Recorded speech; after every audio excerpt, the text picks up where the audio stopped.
bertemu kembali. Polemik kasus dugaan ijazah palsu Presiden ke-7 Joko Widodo terus bergulir. Laporan demi laporan kini silih berganti masuk ke polisi. Pada Kamis kemarin, Roy Suryo dan Dr. Tifa telah memenuhi panggilan Polda Metro Jaya untuk klarifikasi dugaan ujaran kebencian yang dilayangkan Joko Widodo.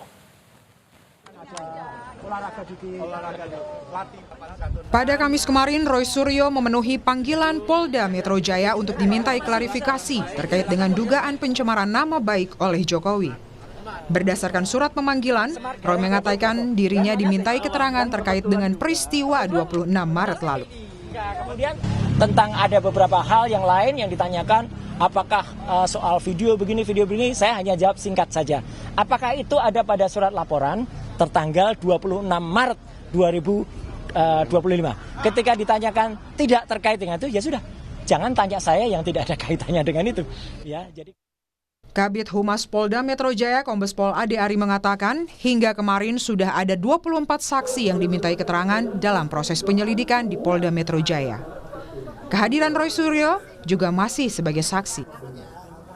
Maka yang menjadi objek perkara penanganan kasus ini adalah pernyataan yang mengandung fitnah dan pencemaran nama baik melalui media sosial atas tuduhan ijazah palsu S1 milik pelapor, kemudian skripsi, berikut lembar pengesahan. Sebelumnya, Presiden ke-7 Republik Indonesia Joko Widodo menyebut alasan dirinya melaporkan 5 orang terkait tudingan ijazah palsu untuk membuat pembelajaran. Ia merasa dihina dan direndahkan karena adanya tuduhan tersebut. Kan sudah menghina saya sehina-hinanya, sudah menuduh ijazah itu ijazah palsu, sudah merendahkan saya serendah-rendahnya. Ya nanti dibuktikan lewat proses hukum. Kasus tudingan ijazah palsu Jokowi tak hanya masuk dalam ranah pidana.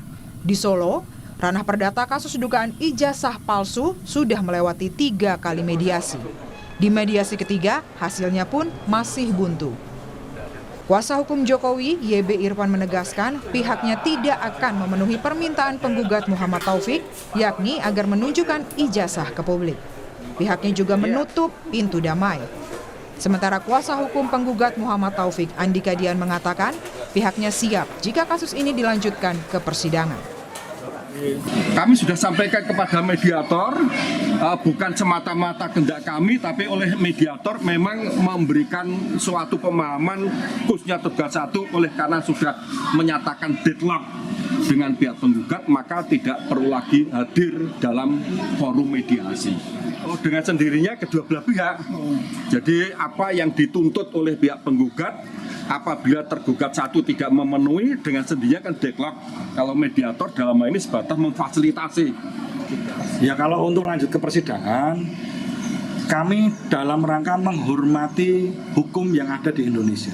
Jadi kami menghormati itu. Kaitannya dengan itu tadi, apakah bagaimana ketika nanti setelah selesai itu, ya otomatis kami siap. Kasus saling lapor juga merambah ke dekan hingga rektor UGM. Mereka digugat oleh advokat bernama Komardin ke Pengadilan Negeri Sleman pada 5 Mei lalu. Kasmujo, pensiunan dosen UGM, menjadi salah satu nama yang terkena gugatan. Dirinya mengaku hingga saat ini belum juga ada tawaran terhadap dirinya terkait dengan bantuan hukum. Kasmujo menambahkan data terkait ijazah Jokowi di Fakultas Kehutanan telah diserahkan kembali ke pihak kampus. Saya buatkan surat keterangan yang mengatakan Bapak mungkin tidak perlu di dalam tim apapun ikut-ikut, karena semua tim dari polisi maupun dari mana-mana itu data-data itu sudah diambil di Fakultas Kehutanan UGM. Laporan demi laporan terus hadir, tetapi hingga saat ini titik terang terkait pembuktian dugaan ijazah palsu Jokowi belum juga menemukan titik terang. Apakah aksi saling gugat dan lapor bisa membuka kebenaran atas tudingan ijazah palsu itu? Tim Liputan, Kompas TV.